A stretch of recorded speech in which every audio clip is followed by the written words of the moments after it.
So, the final episode of Shogun has released, and I am sad. I'm very, very sad. Now, Shogun has been this brand new show on Hulu that is very akin to something like Game of Thrones, but set in feudal Japan. This version of Japan that is on a course for civil war, as we also follow this English man who stumbles upon Japan for the first time. He's never seen this place. He's only heard rumors about what it is, what the Portuguese have been doing there, who are his country's rivals. And he now has to sort of integrate with the culture while the civil war is brewing. The show is based on a novel of the same exact name, and it is also based on some truths in Japanese history. It's kind of based on a story that happened in Japan in real life. They just kind of change around the names and some of the events, but it's kind of a true story. And like I said earlier, this is a show that is extremely similar to something like Game of Thrones in the sense that it is this big ensemble cast and this world that is ran by politics, the politics of Japan, and this war that is brewing because of the politics. It's about the scheming for power, the scheming for the throne, the backstabbing, the twists, the turns, all of that stuff, all in this show, and it is as good as any show in this genre has ever been in pulling off that sort of storytelling. Both when it comes to balancing certain characters, when it comes to building out the world and the culture that this world exists in,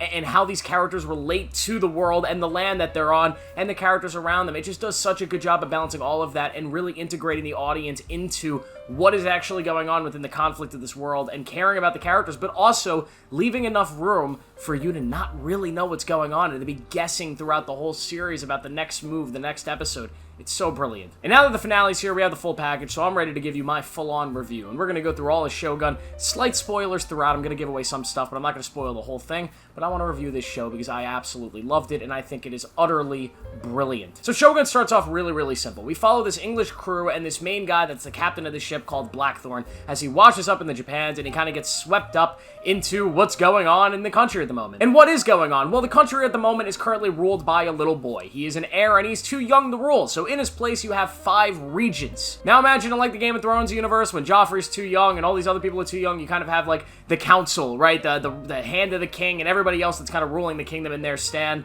It's sort of the same kind of concept here. You have these 5 very, very powerful Japanese rulers who are all sharing power, except they all pretty much want to be the powerful. They want to run the country. They want to run shit. They want to be king of the world. That's pretty much all of their goals. At the very least, it's the goal of one man named Ishido, the main bad guy of the series, and he has strung out this plot to essentially remove and kill the main member of the Regency that's like the biggest threat to him, this guy Toranaga. Toranaga, who's this really calm, honorable, but yet badass man. He's really the central figure of this entire show. Imagine Ned Stark. But unlike Ned Stark, who is honorable to like kind of a fault, he's also got pieces of like Tywin Lannister and also Daenerys Targaryen. He's like a weird combination of all of those characters. He's honorable, but he's badass, and he's also smarter than everybody else. And he's unpredictable. Episode to episode, it was very, very hard to decipher what his actual plan was. There are times Toranaga throughout the series, you think, he's in a hole, he's fucked, and you're like, you know what? He made a big mistake there, and then the episode will end with him, like, smirking, or him making, like, one weird metaphorical comment where you're like, Did he plan this shit? What? Like, he's 5 steps ahead the entire show, and by the time you get to the ending, it's like, wow, okay, it all makes sense now, and it's so brilliant. He's one of the best characters, and the whole show is essentially this conflict between him and this guy Ishido, who's also just kind of a dick. And this big civil war that is brewing in Japan. Now, we don't see the civil war, we just see the brewings of it. Yet again, this is Game of Thrones Season 1, except the ending doesn't allude to a Season 2. The ending tells you how a Season 2, 3, 4, 5 is going to go, but it doesn't need to show you it. It's like, we're not gonna do this, we're not gonna show you this, but here's what's gonna happen, so there's no point in showing you it. Which is really brilliant. I'll get into more of that in a little bit, but I just really want to talk about more about these characters. Outside of just these central characters, Toranaga, Ishido, the plot of this civil war, we also have the main characters of the show that we follow. Of course, Blackthorn, Captain Blackthorn, this guy, this Englishman who comes to this country, who at first, I was not a fan of this character. He was loud, he was just rambunctious, he was just very kind of annoying, and I felt like he was trying to get himself killed. But as the show goes on, he ends up becoming a Hatamoto within Toranaga's clan. He ends up becoming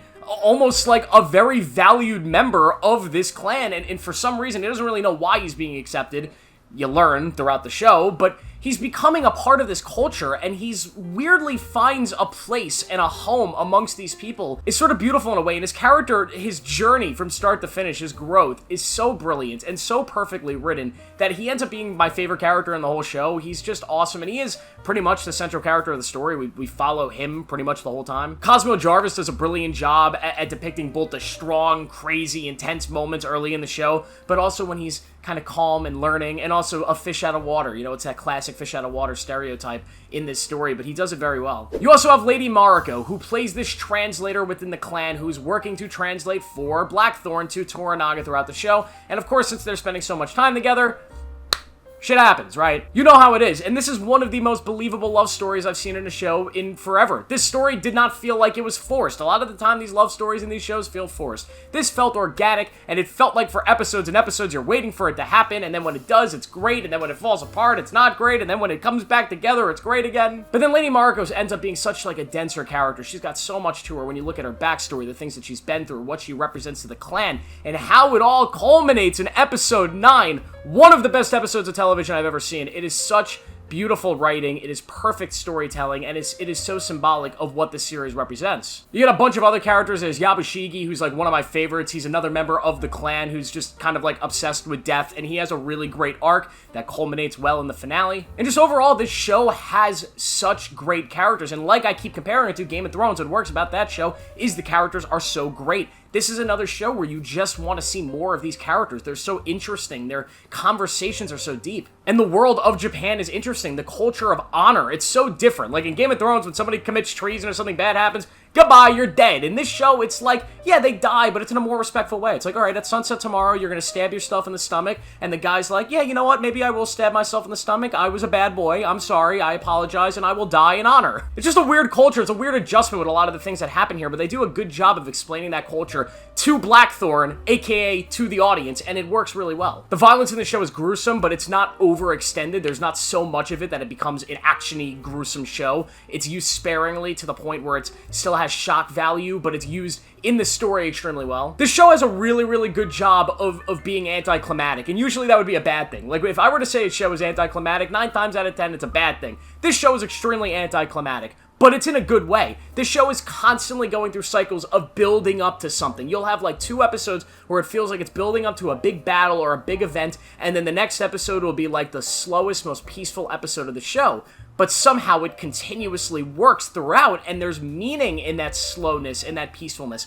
For example, episode 9 is a big build-up, and there is a big bang at the end of episode 9, a holy shit moment that you just think, oh my god, these characters are going to be filled with rage, it's going to be a gigantic battle in the next one, the big grand finale, and then the finale is really just kind of peaceful, and things are resolved very quickly, and the way things transpire it's kind of just said to the audience, like, well, yeah, this is how it's going to happen, and it's very low-key. And you would think, on paper, that's gonna be terrible. This show needs the big battle at the end. It needs the big fight and the crowning moment of Toranaga standing on the throne. Like, that's what you think this show needs. But when you watch it, there's something in that anticlimacticness that's like, this is the perfect ending. This is what the whole show is about. It's about the scheming. It's about all this stuff that you don't need the big battle. You just need these characters, these character moments, this growth, this full circleness that's happening within these characters,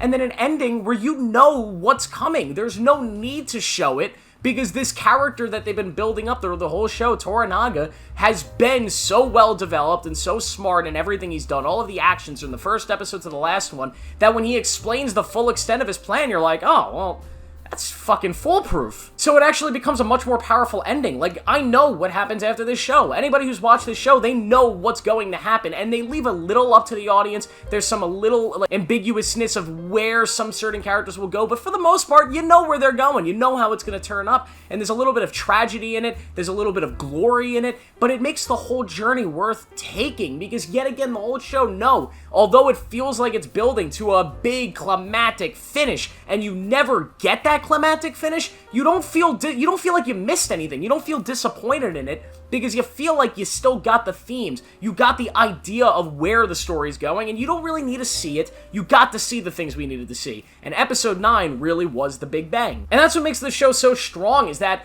in essence, it becomes very different than Game of Thrones, at least in the end of Game of Thrones. Game of Thrones needed to have that big ending. It needed to have the big battle, and the Battle of Winterfell, and the dragon destroying Westeros, and it just became overindulgent in that style of storytelling, whereas the early seasons were much more just kind of nuanced and very quiet and very strategic and much more about the plotting, especially in the early seasons, where they didn't you know, they didn't really show these big battles, especially in, like, the Battle of the Five Kings or whatever. They didn't show a lot of those battles. They would show the before the battle and then after the battle. They would never show the actual battle. Now, partially that's because budget at the time, but you didn't need to see it. You kind of got the idea, and that show is more about the scheming. This show fully takes that. This show is about the scheming. It's about the plotting. It's about the characters. It's about the ideas. It's about the love, what emotions in this Japan actually mean, what it means to actually feel at home in a place and feel accepted. It's just so many different themes at play with all these different characters and trying to understand themselves, death, you know, ruling, all of this stuff, these power plays. It's so interesting and so dense and so amazing that it's just, it's perfect. It's actually perfect. Now, there is a part of me that's sad that we're not going to get a season 2 of this. Obviously, they don't have more story to tell, so there would be no reason to do a season 2. I do hope that these filmmakers can maybe take another story set in a version of Japan like this, or maybe some other historical world event that's based on a book or adapted from a book. I hope they do something else in vein of this show, because, wow, this is amazing, and this is one of the best seasons of television you will ever watch. I recommend it 100%. I will give Shogun a 5 out of 5. I would give it a 6 out of 5 if I did that on this channel. But I don't. We're not gonna go 6. Okay, we'll go 5. Did you guys watch Shogun? If you did, let me know how you felt about it down below. Make sure to like this video, make sure to subscribe, turn on notifications, click the video on your screen right now, and I will see you guys in the next one.